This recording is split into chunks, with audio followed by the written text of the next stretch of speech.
All right, should I just go ahead or are we waiting for other people? Maybe just give people a minute more. I think people are still arriving. All right. What do we have now? We have 12. Yeah, still arriving.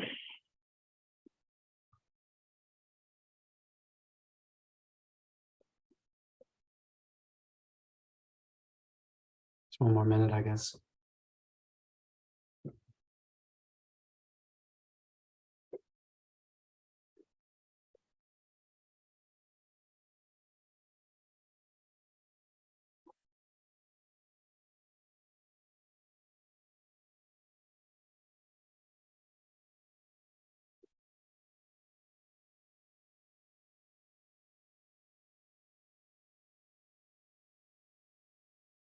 Okay, well, I think numbers are not changing, so I think you can go ahead, Sajad. All right. Okay, so for this session, I'm presenting this paper called Trackformer, which is a word pair between tracker and transformer. And it was published from a research team from TUM, and first book a research. It was published in CVPR 22, and it is titled Multiple Object Tracking with Transformers. Right, just giving you an overview about the problem that you're trying to address. It is called multiple object tracking, which means following the trajectories of a set of objects and keeping their corresponding identities throughout a video sequence or throughout a sequence of images. And to mathematically express this problem, we denote K as the total number of objects in the video, V as a sequence of frames, denoted as F1 to Ft, and T of K represents the track of object with identity K, which consists of several bounding boxes throughout the videos, and each bounding boxes typically have 2 coordinates in the image plane and also the width and the height of the bounding box. And also small k is the identity here. All right, so for this problem to be solved, at the end, given an environment with moving objects, for instance, humans, which is not necessarily stationary, and these objects are interacting with each other and just colliding with each other and blocking the view, we are interested in first finding the bounding boxes and second, keeping their identities. So the ending results would look something like this. This is a footage from MOT 17 challenge. As for the related work that tried to address this problem, one of the most common paradigms is tracking by detection. And tracking by detection has 2 steps. First steps, they are using this multiple object detector to extract object features and bounding boxes that are proposed in one frame, and also their corresponding class labels. So it looks like something like that. Given this is an image from MOT 15. Given an frame or image, the multiple object detector extracts bounding boxes and their corresponding locations on the image. And the second step would be data association, which is performed either by graph optimization, like by Porter matching or Hungarian algorithm, or a CNN or a deep neural network is used to predict matching scores. That means given 2 frames to the multiple object detector, we extract bounding boxes, and assuming that the first set of bounding boxes have their identities, the bounding boxes themselves and the features that can be extracted from them, like appearance features, their locations, and so on, and even like deep features extracted from neural networks can be modeled into vertices of a graph. And these vertices have identities as well, and that is the reason I'm labeling them with colors. And the graph optimization problem then would be matching these vertices in a graph, in a bipartite graph, in a way that the most similarity is reached, or in other words, the minimum cost is achieved. And once we have this matching, new identities will be the same identities, or new identities will be assigned to the bounding boxes extracted from the second frame. Another paradigm that emerged in the literature is tracking by regression. And tracking by regression had this notion that because detection and tracking were performed separately previously, they tried to merge detection and tracking into one model. And that gave birth to the model Tractor, which is also another work from the same research group. So the way that Tractor is approaching this problem is while the multiple object detector is trying to find the bounding boxes, it is also trying to somehow associate and use prior knowledge from previous frames to extract those bounding boxes. Because in online tracking, once identities are assigned to bounding boxes and the bounding boxes are extracted, in tracking by detection, these information are not being used properly into further images. And this was the idea behind Tractor. So the way that Tractor works is that given identities bounding boxes on one frame, they are trying to use those bounding boxes from previous frame to regress to new bounding boxes in the next frame. But the thing is, the bounding boxes that are being generated in the next frame do not necessarily correspond to the same identities. It means that only some sort of prior knowledge is being transferred into the next frame in the sequence. For instance, this is the architecture of a big picture of the architecture of the Tractor, and the model has three main components: a regressor, a classifier, and a detector. The detector is responsible for finding new bounding boxes from new objects that enter the frame. The regressor is trying to regress between previous bounding boxes and next bounding boxes which correspond to each other. And the classifier is responsible for a couple of things. First, just classifying which sort of objects you're detecting. Is it a person, a vehicle, or something else? And also determining if the track should be terminated, if that was the last bounding box in the sequence. Well, there are a couple of pros and cons for this paradigm. I'll first explain the pros. The pro is that the regression model creates accurate bounding boxes because we have really nice fine-tuned regressor models for different tasks, and we can just use them as backbones and pre-trained model and then fine-tune them again. And the other pro is that it can be trained on the still images, meaning that you don't necessarily need video sequences, because you only are transmitting these sort of prior knowledge from previous bounding boxes, and you can just simulate them, right? You can add some error to the ground truth and just inject them. Or also for training them, you only need 2 frames. But there are also several downsides to this methodology that they're using. First, and the most important part, in my opinion, is that there's no notion of identity in the predicted bounding boxes. It means that the data association is not really being performed in the model, but and for that reason, they have to use additional graph optimization for the data association and identity matching later on. And because Jack, could you maybe unpack that? So why not use identity information when training the regressor? Because you have ID labeled bounding boxes. So why can't the regressor be trained to be identity preserving? because because like the authors claim that when the bounding boxes are being predicted, they don't have any identities. Like they can be at any point of the picture. Like when the bounding boxes are like they're being outputted from the model, you have this problem of matching them again into the bounding boxes from previous frame.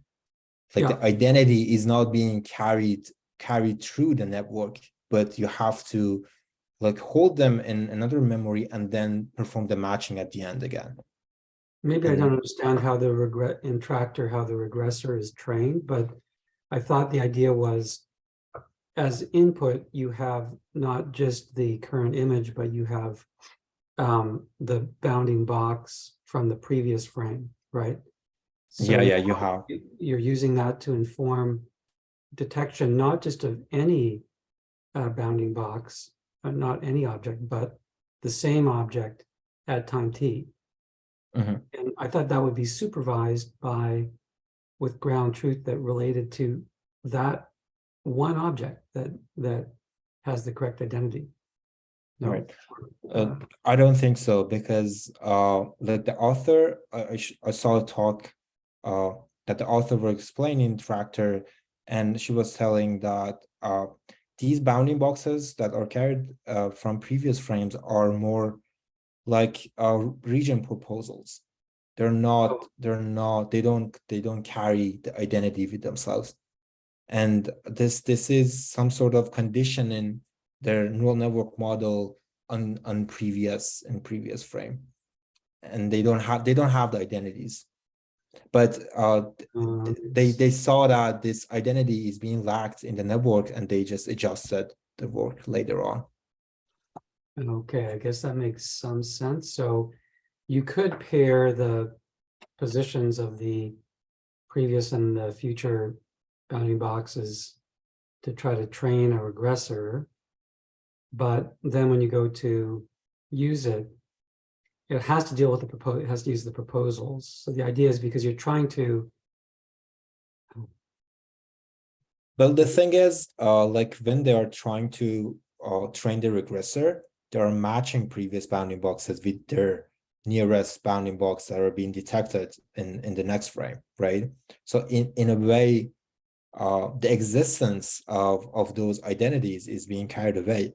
But the thing is, they are not implicit, they are not explicitly injecting identity information into the model. It means that there's no way of just adding an ID number or something like that into the model and then expecting the regressor to output the same ID at the end. Right, that I see, but you could train but that doesn't say you can't train the regressor to be identity preserving, right? It may not know, it doesn't have an ID label specifically, but couldn't you train it to only, supervision that only relates to the same object? So your first response was that, well, I have multiple proposals. So none of those, like many of those proposals will not technically, it's not like the ground truth, right? So technically they don't have ID labels, right? I think Right. that part I understood. But I guess I don't fully understand why. Yeah, so this is a common problem that arises, right? That you you need to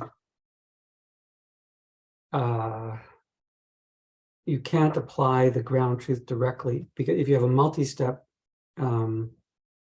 inference process, and if you just train on sort of ground truth, the second stage of your inference is not going to get ground truth. It's going to get noisy proposals, right? And so if you just train it on ground truth, that won't perform well. So you have to somehow train it on the kind of real inputs it's going to get, which are these noisy proposals. Unfortunately, those noisy proposals don't really have identities unless you have a way of, of associating identities with those proposals. Anyway, okay, I'll let you keep going. All right, I Sorry, think can I get Maria is something? going to. Yeah. Yeah, go ahead. No, I'm just going to mention that the tractor has a re-ID branch as well that they're using. It's just kind of, it's not part of the original model. It's more like a second step. Yeah. Yeah. Okay. Yeah, we'll be getting into that. And yeah, and the second con is the tracks, and if they're occluded and the classification branch decides that the track should be terminated, and after that, the rest of the track would be assigned to a new ID. And also this sort of regressing only works for small bounding boxes shifts, which this statement is coming from the study that they made in Tractor. Instead of sampling for adjacent frames, they sampled from distant frames, and they figured out that the model is not being trained as well. To compensate for these cons, they introduce a re-ID model further on to compensate for identity, the lack of identity in the model, and also for the tracks that are being terminated. And they also introduce a motion model, the complementary motion model, again to attack the occlusion problem, because motion model would predict would estimate the next steps in the frames, and then they could again inject those proposals into the model and try to keep this continuity in the frames. Right, and this work is being categorized into the tracking by attention paradigm, and it is an attempt to fully couple. At least authors claim that it is an attempt to fully couple detection and tracking. And the way they express the model is, they say that it is the first straightforward instantiation of tracking by attention, and Trackformer is an end-to-end trainable transformer encoder-decoder architecture. All right, just explaining a little bit about transformers.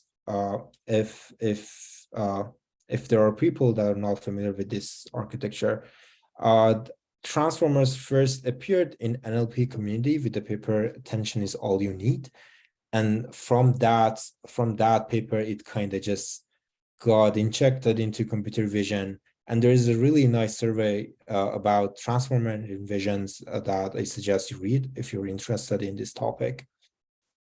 And the way that transformer work is they are trying to take advantage of different sort of attentions between features, and then only using those sort of attentions getting into the last conclusion. There are three kinds of attentions in a transformer.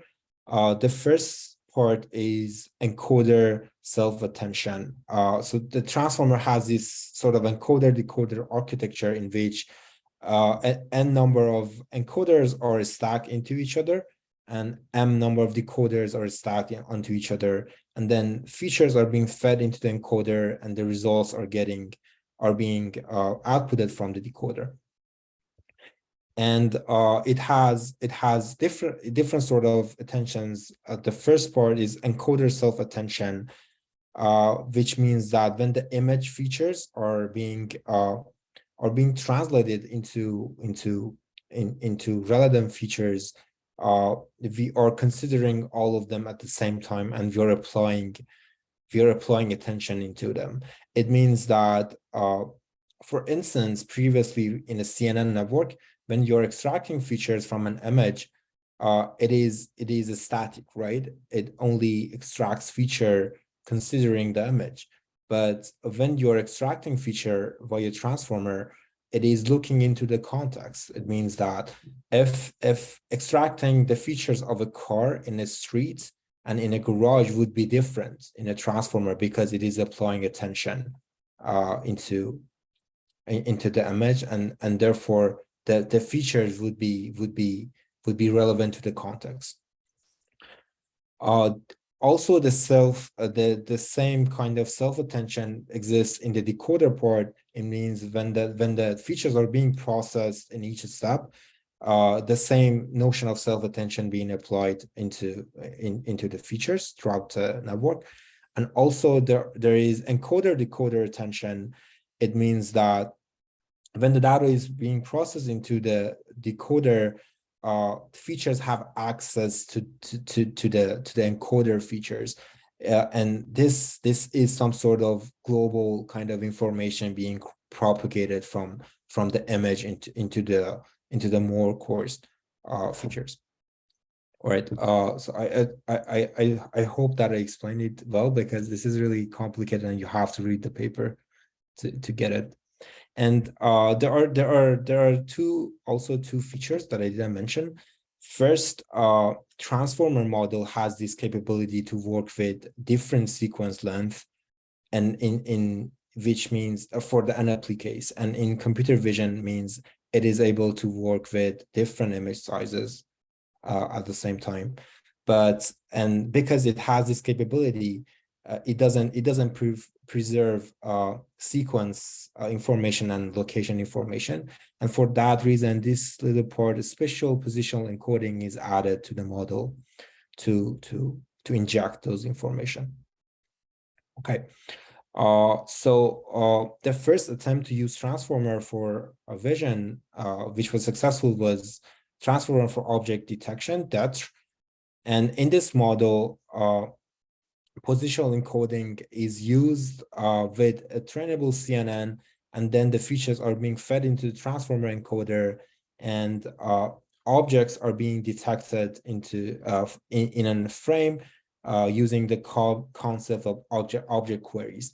It means that object queries are being fed into the transformer decoder, and when the output is ready, and it goes through a full neural networks, and then class bounding boxes, and also the regressor part would be in hand. And Trackformer is basically using the same Sorry, can you ideology. just go back to the previous slide, Sajid? Yep. Where are these? Okay, so I'm just trying to figure out these object queries. So these, I'm just reading the caption. A small fixed number of learned positional embeddings, which we call object queries. So am I to read that as you just say, you're basically asking, you decide in advance, okay, I'm going to tile the image with these possible object locations, and then I'm going to ask for each one. And I don't quite understand how the object queries are created. So this is basically the same notion. You have, like in object detectors, we have this tiling, right? Like in YOLO and so forth. We have this tiling, and the number of objects that can be extracted from the image are limited because that tiling. And this is the same idea, but instead of having geometrically like symmetric tilings, these tilings are being learned by object queries. So object queries can be seen as fixed parameters that are just they're not dependent into the inputs. They're just being learned throughout the network when the network is trained. Okay, so it's a fixed number, but they're learned positional embeddings. So Yeah. Meaning that somehow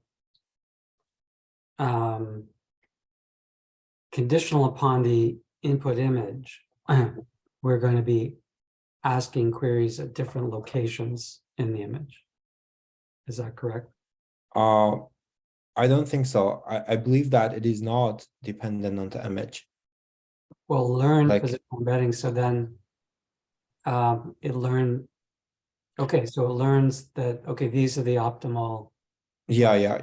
Looking at all the images at the same time, it kind of learns that these positions and these like ratios for tilings are optimal for our data sets. Okay. Right. Interesting. Yeah, so to compensate from the previous shortcomings in Tractor, which were explicit. The authors tried to use the same architecture as in Dirt, but for tracking at the same time. So the authors of the paper claim that their tractor has the following features. It has explicit notion of identity. It has joint reasoning for data association. It has ReID capabilities, which I believe is not necessarily true, but we can discuss it. It doesn't need graph optimization in the data association part, and it is an end-to-end, it has end-to-end training for detection and tracking at the same time.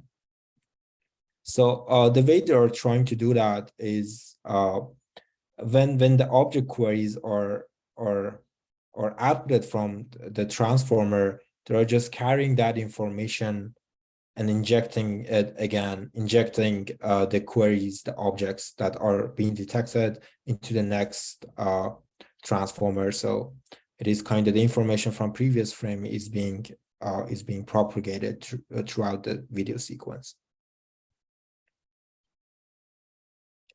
Yep.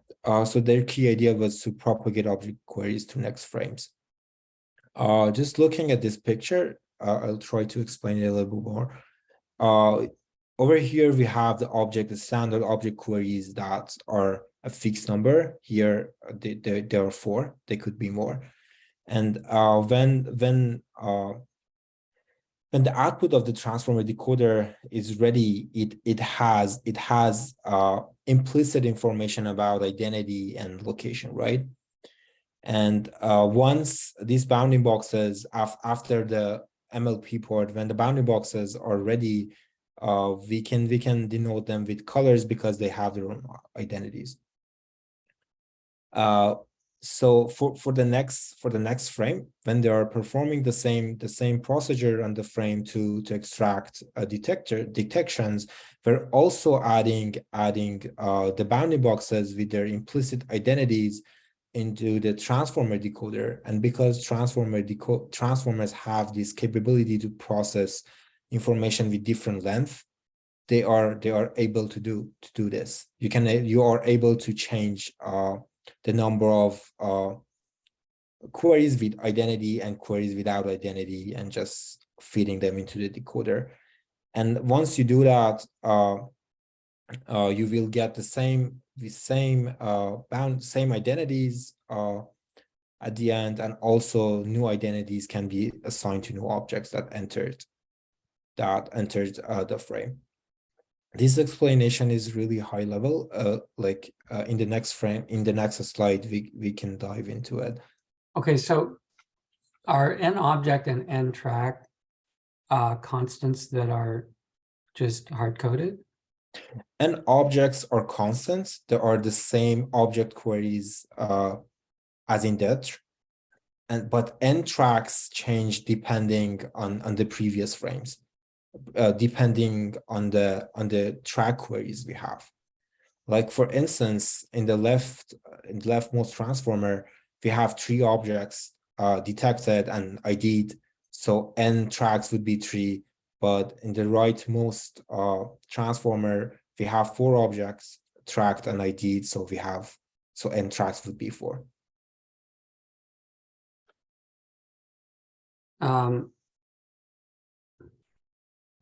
Wait, so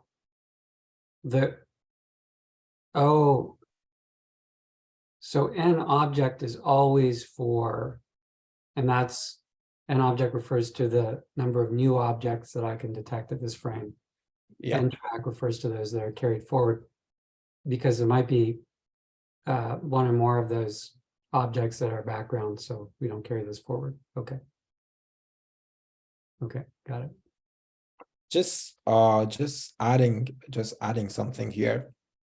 Although that an object is fixed, it doesn't mean that it limits the capability of a transformer to detect more objects, because you can just duplicate the same object queries, and just feed it to the network.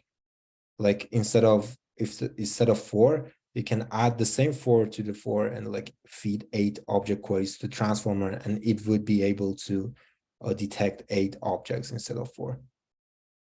But I thought each of these queries was learned essentially. So haven't you to some degree hard coded the kinds of proposals you can query, right? I mean, Yeah. So just keep in mind that these queries have information about the tiling, right? The tiling and the ratios of the objects that it can detect.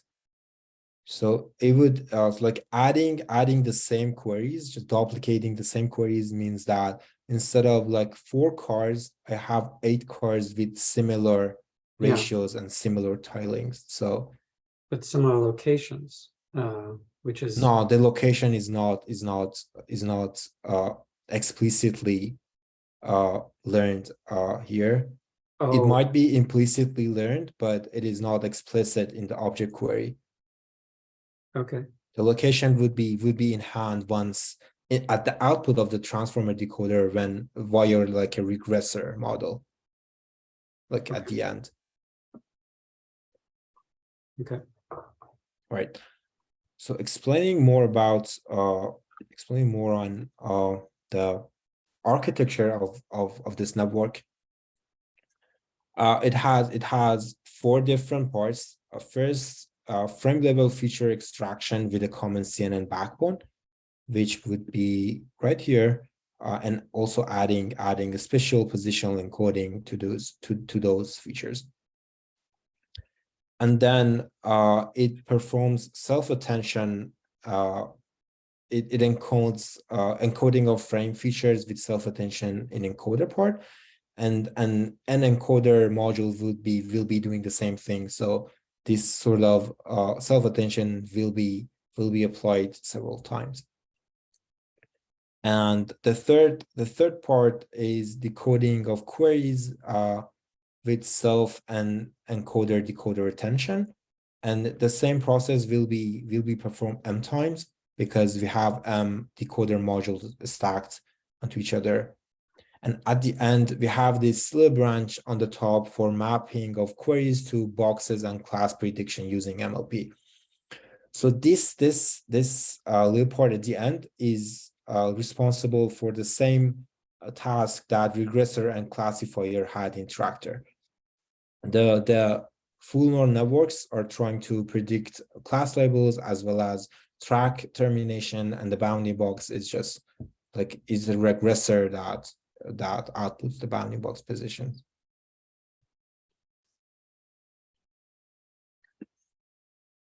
Yep.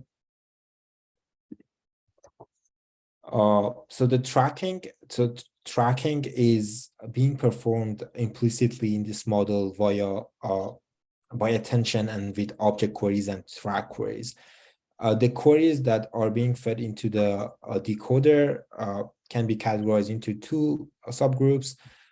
Some of them are static object queries from frame T, which here in the picture are the white squares, and there are autoregressive track queries coming from previous frame T-1, and then these 2 kind of queries are stacked into each other and fed to the decoder.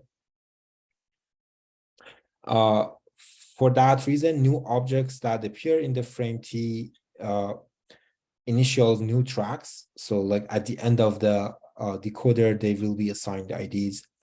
And track will be terminated based on 2 criteria. At the top of the decoder in like fully neural networks branch, we have 2 conditions for terminating a track. The first one is the classification score. Like the classification part has this label for a track being terminated, and that score, if is under some sort of threshold, the track will be terminated for that reason. And also there are using non-MAC NMS, like NMS on with intersection over union. It means that if the 2 bounding boxes are like completely separate and they're in different locations, then again, the track will be terminated because they're not related necessarily. Okay, can I try to clarify? Go back. Yep. You're talking about termination. This is using ground truth or not using ground truth? So for example, for classification score, what do you mean? Score usually means against ground truth. So the classification score, I mean, like the probabilities that the Fourier neural network gets on here. confidence? The confidence. Okay. So this is not, has nothing to do with ground truth. This is just the confidence, softmax con. Yeah. This IOU is threshold is part of NMS, but in NMS, so you're saying that you've got a cluster, you've identified a, I don't quite understand. So if the threshold, what do you mean by the threshold? So the threshold. so Yeah. like after performing intersection over union, we get this sort of metric that that is representing how these bounding boxes are like colliding, how they intersect, how much they intersect. Yeah. And it's saying that like if that intersection score is really low, like it's 0 or like 1%, then these bounding boxes do not necessarily belong to the same objects. So the track should be terminated. Okay, the purpose of NMS is the opposite of that, right? It's if the intersection is high, then tracks have to get eliminated because their multiple proposals are referring to the same object, right? So I'm not clear what's going on here. You're talking about, you've got some track queries and some object queries. And are you looking at how much each of those generated, like each of these is generating a bounding box, let's say? Yeah. And you're looking to see whether these bounding boxes, like in this case, for example, there are 6 queries. Let's say there's 6 bounding boxes. Are you looking to see the pairwise IOU for all 6 boxes? Is that what you're computing? Oh, no. It's like we're injecting track queries, right? Like we are computing the NMS for previous bounding box and the predict and the estimated bounding box. And if these 2 bounding boxes are really far away, we just eliminated the track. It means that By previous bounding box, you mean the bounding boxes from the previous frame? yeah. Okay, so we're overlaying the bounding boxes from the previous frame with the bounding boxes predicted in this frame. Yeah. And then we're computing IOUs between those previous boxes and the current boxes. That's not NMS. That's now saying, you know, but again, okay, so anyway, we could do that. And we could say, sounds like what you're saying is that if the IOU is below a threshold, then we eliminate the current proposed bounding box. Is that correct? Yeah. But the way also you're mentioning that if that threshold is higher than a threshold, like we are proposing several bounding boxes for the same object, they're also doing that. Like if it is really high, it means that the object queries are just predicting the same objects and they will be also eliminated.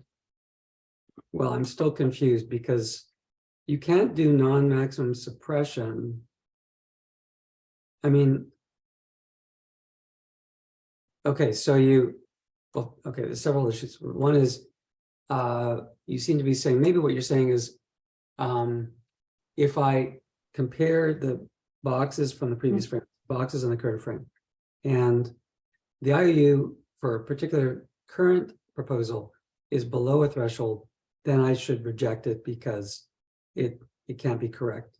But you may also be saying that if I have 2 proposals that both have an IOU above a threshold, when compared to the previous box, then Not compared to the previous box, compared with compared to each the other. two boxes. Yeah, they are like That's different now- sets. Okay, that's now non-maximum suppression. Yep. That's a separate thing. It Yep. sounds like you're trying to talk about two things at once. In non-maximum suppression, then we first of all identified the box. No, I mean, there's different ways of doing it, but the way it's normally done is a greedy way, where you find the box that has the highest confidence, and then you suppress all of the boxes that are above an IOU with that box, right? Does that make sense? Yeah, that makes sense. Now, but my question would be, well, why would you assume that just because you don't have overlap with the previous boxes that your current box is not valid? It could be a new object, or it could be that the object moved substantially during that period. So I don't understand. Right. So it's like the first method that is for track termination it's just an intersection over union for two bounding boxes. It's not being performed on a set because like we have track queries. Track queries have track identities and from previous frame. And then when the decoder estimates bounding boxes, they are using intersection over union to decide if the track should be terminated. And they have this assumption that objects will not move substantially. Okay, there's some upper bound between, on how much they can move. yeah. Okay. At least this is what I got from the paper. I might be wrong. Okay, I can double check it, but I believe that they said the same thing. So that seems, well, I don't know how, I mean, I'm not quite sure how this handles. The main problem with tracking is things like a long-term occlusion, right? Where object disappears for many frames. So obviously what's going to happen here is you're not going to get a bounding box that overlaps the previous bounding box. So wouldn't that mean the track gets terminated? Yeah, it would be temporarily terminated, but they have a mechanism that performs re-ID then. Okay.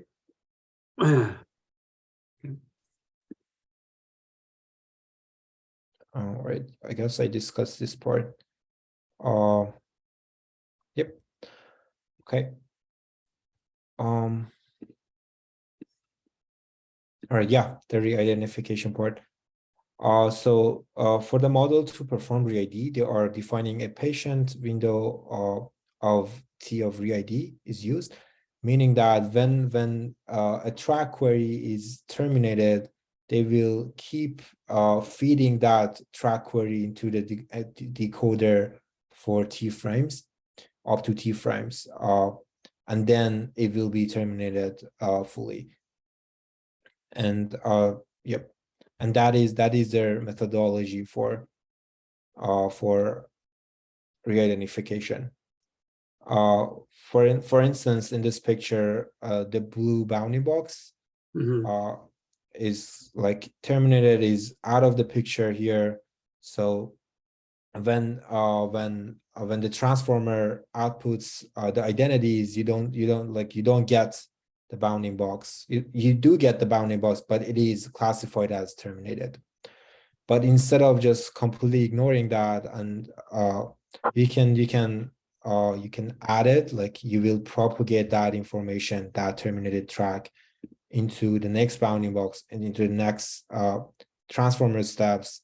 And if the object kind of like gets back to the image, it will be identified as the same object with the same identity. So you said something about how these embeddings are, but this embedding carries position with it. Is that correct? So, Implicitly, yeah, not so you're explicitly. giving, as time unfolds, you're kind of giving, like, I don't see where there's a notion of time elapsed in these reproposals of the terminated tracks, because what should be happening is you can imagine you have a first order prediction, Kalman prediction of where the new location should be. It should be moving over time, right? And also your covariance should be increasing, right? Two things should be happening is your prediction should be drifting, your covariance should be increasing so that you can recapture the object when it reappears. Does that make sense? It does make sense. So how I'm perceiving it is that you're saying that they don't have a motion model. They're not really estimating and updating the proposed track, the terminated track, with a more accurate estimation over time. And yeah, they're not doing that. They're just feeding the same thing into the network, and that will only be effective if the occlusion is like short term, and after a while it appears almost at the same place. I think that it is mainly compensating for the thing that you mentioned, for the threshold, for the bounding boxes, not for the two consecutive bounding boxes not having any intersection or low intersection. But for long-term occlusion, it is not applicable. And they also like mention it as a downside of their approach. Okay, thanks. There you go. Yeah, this will allow recovery from short-term occlusion, but it still suffers from large camera movements and long-term occlusions. Right, just going into how they're training their network. The cost is provided from three sources. First, capital N is number of objects and the track queries, object queries and track queries. Object detection from frame T -1. So there is this cost that on frame T -1, you have to detect the objects. Object tracking from frame T -1 to frame T, meaning that you had just a cost for preserving the same identities from frame T -1 to frame T, and also object detection costs for frame T, meaning that if new objects appear into frame T, you have to have some sort of cost to penalize the network for that. All right, so ground truth here is denoted as Y, and just imagine that Y has both bounding boxes and class labels and like everything, and the prediction will be denoted with a Y hat. So for the first part, like they don't imagine that when the first frame comes out, you have to match the bounding boxes, right, and assign them with appropriate labels. So they are using this function pi of I to j, which is mapping an index from ground truth into the estimation. And the identities in this problem are categorized into three parts. An intersection between KT and KT -1, identities that are in the frame T -1, and identities that are also in frame T, and they will be matched by track identity K, meaning that you had the identity in frame T -1, and you just match them with the same identity that in frame T, meaning that we know the identity between estimated objects in frame T and estimated objects in frame T -1, so we won't have any problem matching them. There are a set of identities that are in frame T -1. They are not in frame T, so they will be matched with a background class, meaning that it will, like, the track will be terminated in frame T. And there are a set of identities that there are in frame T, but they're not in frame T -T, and those are new objects entering the video, and they will be matched by some sort of minimum cost mapping. with that said, they are basically for new objects entering the uh entering the video, entering the frame. They are performing optimization via cost, and the cost consists of two parts. First, it has some sort of effect from the confidence of the classification branch, and it has another cost for the bounding boxes. The bounding box cost has two parts. One of them is intersection over union, and the other one is just the L1 distance between the bounding boxes. Defining these costs, they will solve this optimization problem and predicts this function sigma, which maps from indexes from ground truth to estimated tracks. Is it clear? So the thing is, like, when the decoder outputs bounding boxes, because you don't have explicit identities, you still have to somehow match the identities and the numbers in the ground truth to the bounding boxes you estimated. So they're just doing that via some sort of graph matching, and the cost is a combination between like probabilities of the classification and the bounding box. Once you have that function, you will define the set prediction cost as follow. It will be a cost with respect to the class confidence and the bounding box for objects that are in the estimated matching function between ground truths and estimated bounding boxes. And if your estimated is not in the ground truth, then it should be a track termination, and that will be matched to the background class. In that case, only the classification loss is being used. Okay, so let me see if I can understand. So the way the system works is it's making a prediction to the next frame based upon the previous frame. And so it is making associations, right? Otherwise it wouldn't be a track, right? So it is making a prediction that an object that was at this location had these bounding box parameters at time t minus 1. Now at time t has these parameters at right, this location and this bounding box size. So the question is, how do we place a loss on that? And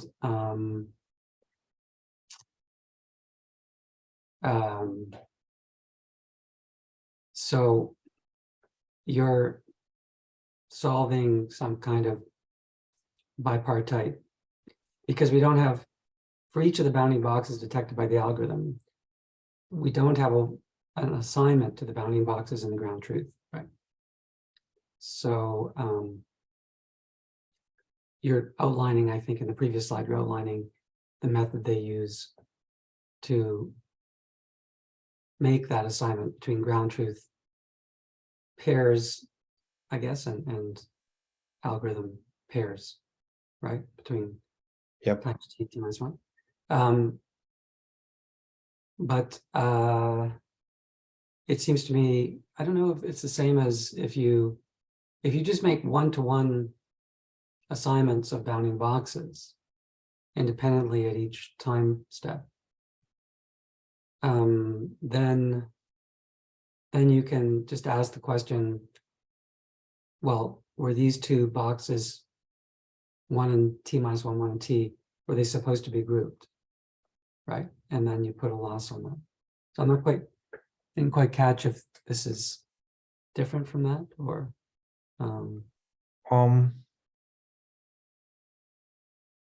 it is, I guess it is a little bit different, because like imagine that the image is fed to the transformer for the first step, and you get a bunch of bounding boxes. Then you perform this bipartite matching, which matches the IDs from ground truth to the IDs, like to the implicit IDs that you have here. And then the implicit IDs will be fed into the next transformer, and you get and for those implicit IDs, you get this, like you get the same IDs at the end, like you know where the output will be.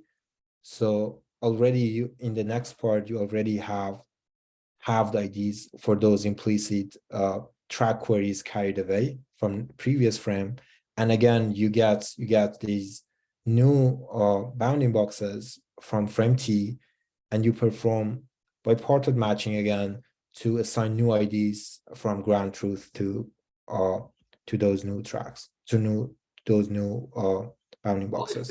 if they're not new tracks, if they're continuations of old tracks, then it seems to me you don't need to do bipartite, because You won't do that. you already know that those predictions have to match specific ground truth bounding boxes, right? Which were the new positions of the boxes to which they were previously associated. Does that make sense? Yeah. But let's keep going, because I think this is, I probably Yeah, it's see kind of your point. I'd have to read the paper. Yeah. Okay. I see your point. Yep. So this is the way they train the model. So they take two frames, fed it into the transformers, and compute the cost and like perform back propagation on that. And they are also performing some sort of augmentation in the data, because the data only covers a limited tracking scenarios. And the first one is that frame T is sampled around frame T minus 1 instead of being exactly the next frame. And they are saying that this augmentation models camera motion and low frame rate effect on the tracking. They're also removing some of the track queries with probability PFN. They're saying that this is injecting some sort of false negative into the model, meaning that although that in previous step you were able to, like in the first run of the transformer that you get track queries, assigned track queries, you were able to detect them and assign them to IDs. Just don't propagate those track information into the next frame, because that will be modeling some sort of false negative for your data. And also they are adding false positive background complementary tracks from frame T output embeddings, meaning that they are when an embedding is classified with the background class, meaning that the track should be eliminated, and that is true, it should really be eliminated. They propagate the same track embeddings into the next transformer, so that they inject false positive into the model, and the model learns to prevent those sort of mistakes. Right. As for the experiments they did, they tested on MOT17 and MOT20 benchmark. These are the results for public tracking, meaning that the bounding boxes are extracted from a public source. And as for MOTA, it is basically the best MOTA that exists in this table, but they're not performing as good on IDF1, and And one of the reasons could be that re-identification shortcoming that we saw and we explained. But for MT and ML and also false positive and false negative, they're not performing that bad. And the number of ID switches also is not as good as TMOH, but still, it's still, I guess, like the numbers that are not the best in MOT17 are basically the ones that are related to ID switches and re-ID. But the overall MOTA, which is the main metric for MOT, is performing better. So I think we're mainly interested in ID switches, and Yep. you know, the offline methods are performing better, right? And we're mainly interested in offline ID switches. So this, to me, this table says we should be using an offline method. Don't you think? Yep. Yeah, Um, that is true. But yeah, as you say, the sort of short-term nature of the architecture suggests, you know, that it's not surprising that we'd have these ID switches. Okay. Did you have more slides? Just a couple of more results. They're also providing the same metrics for the private detection and tracking. And again, MOTA is performing the best in online. No, it's not performing the best. It's performing better than previous boards. Like C-Track, like Chain Tracker and Center Track. Okay. And they're also providing the same metrics for MOT20.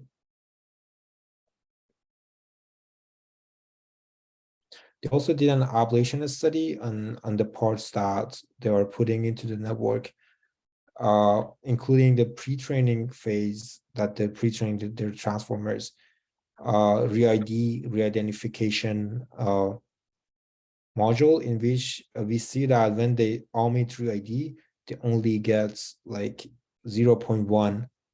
Like the difference is only in MOTA is just 10%. Is 0.1. So it justifies the same notion we have that sort of re-identification is not really solving anything. Yep, that is the end. Any questions?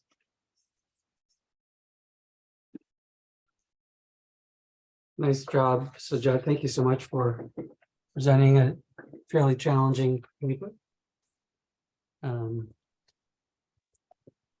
I know, so Maria, you've used Tractor extensively. Have you looked at this paper before, Trackformer?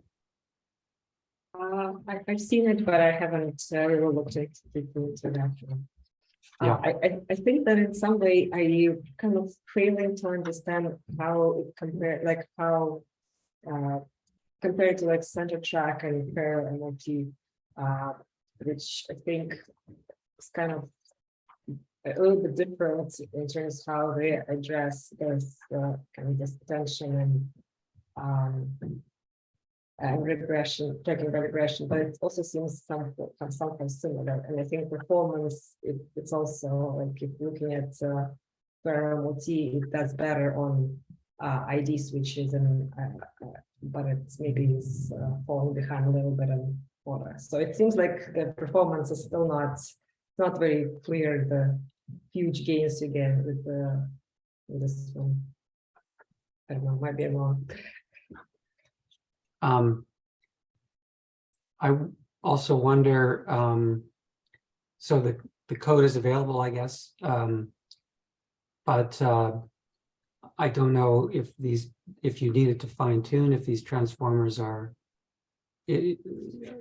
they require a lot of data to fine tune if you want to apply it to a new situation? Or or do they did augmentation, so, right, so transformers can be quite data hungry, right? So I guess the question would be, is one of the reasons they needed to do the augmentation, they just needed a lot of data? And then does that have any implications for fine tuning? I guess it does, but the thing is, like, for my application, when I'm tracking vehicles, I don't think that they can do that. But like, if Maria wants to use it because she's tracking humans too, right? So most of the trainable features that are just extracting features from humans should be the same. So I guess maybe she can do that. Maybe like she can start by just applying the model and seeing how it performs without any fine tuning, and then just fine tune it on the data that she has. Mm-hmm. Okay. To be honest, I haven't got a chance to like run the code, so I don't know if they provide weights for like different set of objects being tracked, but they definitely provided weights for MOT17, like the experiments they did. So another, I don't know if they get into this in the paper, but you know, you can ask the question, why is it important to use a transformer here, right? So the value of the transformer is that it allows you to make, in terms of image processing, let's say long range computations, you know, that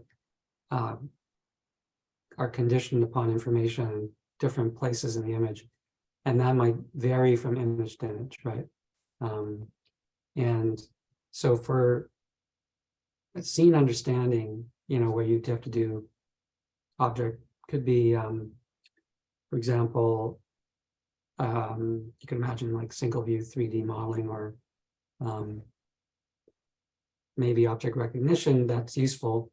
But if you're doing this kind of local regression, I don't quite get it. Like,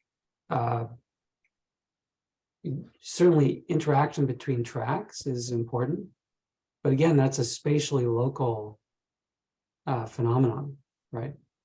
So it's not really clear to me that the transformer per se is the secret ingredient to solving that problem.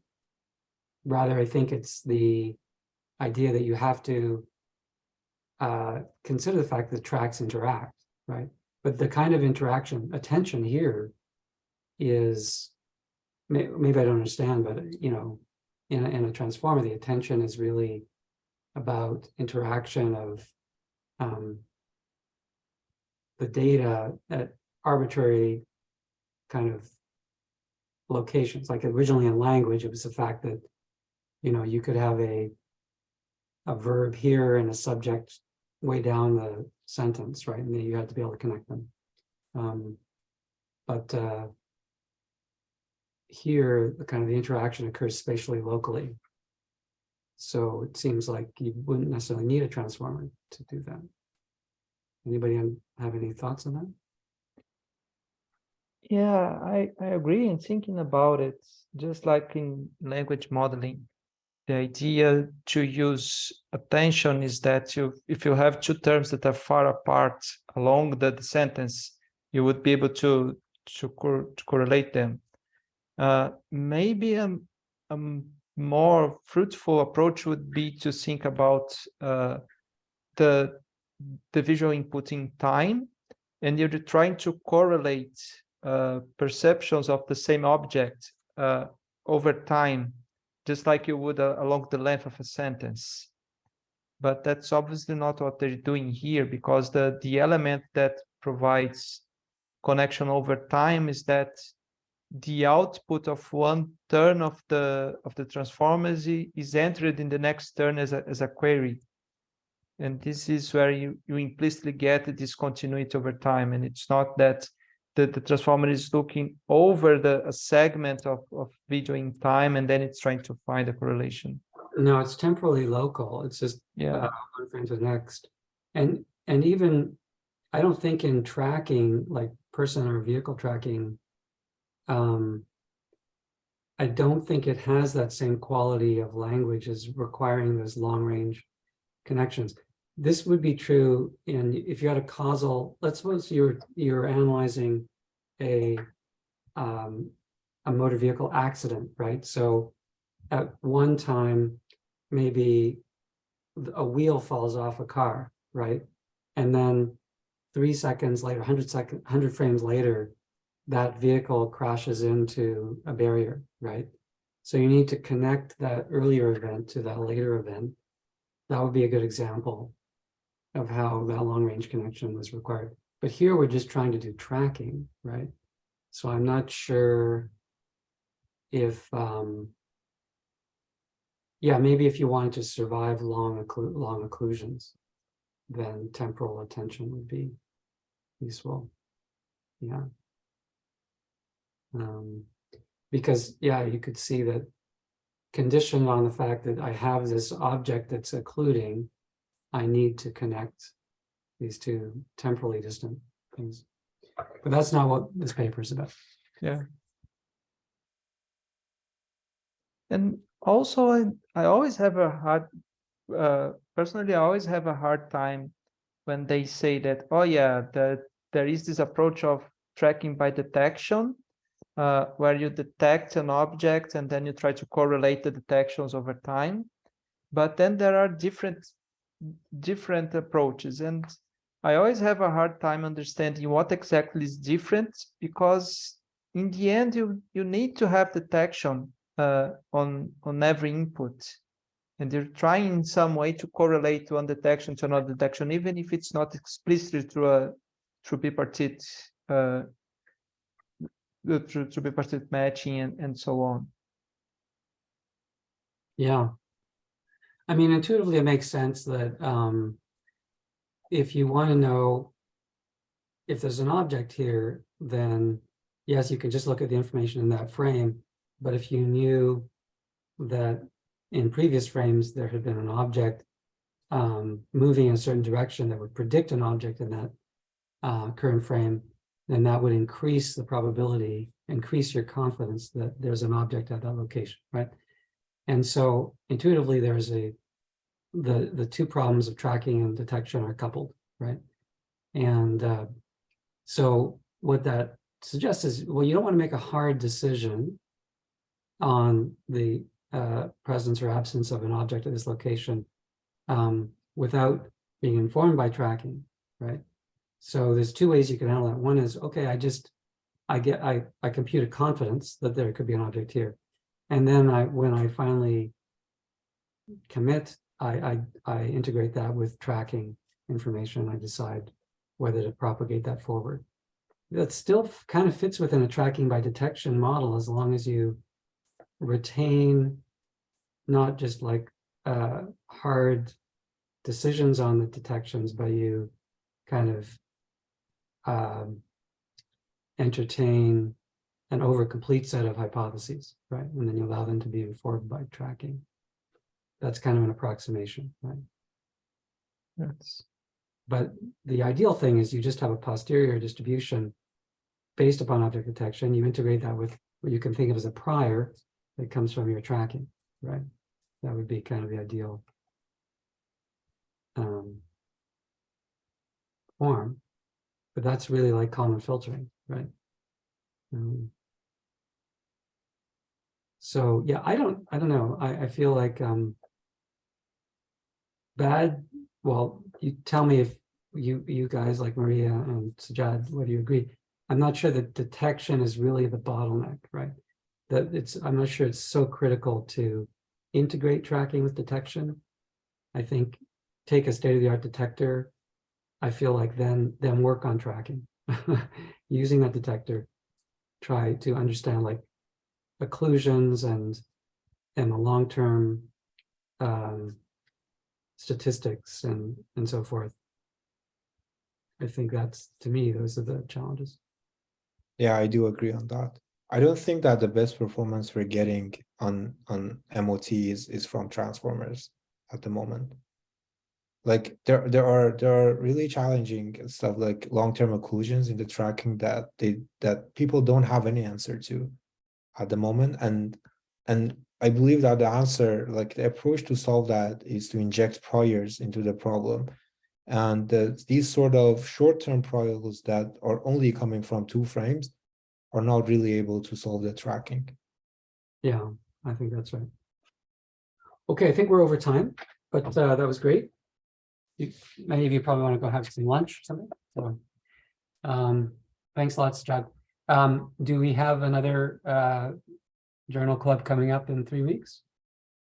Yes, and the question is who would like to present? Ah, okay. So there's an opportunity. Any volunteers? I have a question. Do the papers have to be about researching in the techniques, or can we also have articles about policy? Because I have been reading about how AI research is applied in projects in the private sector and in government, and how does this? What are the social implications of these applications? And I was wondering if it would be possible to make a presentation of a paper about this side of the field. Absolutely. I think so. Yeah. It's really up to you guys. You know, the main thing I encourage is that you choose good papers. Right? We read a lot of bad papers because we have to do reviewing, right? And like 75% of the papers are rejected, and some of them for good reason, right? So it's nice when we have the freedom to choose a really good paper that you think is going to be consequential or will really help us understand something that's not obvious, you know, or generate good discussion. So I think I would welcome that. Okay, so it sounds like you're volunteering. Yes. Okay, thank you, Helio. My Okay. pleasure. Great. Looking forward to it. Okay. Thanks. Take care. Right. Bye, everyone. See you next time.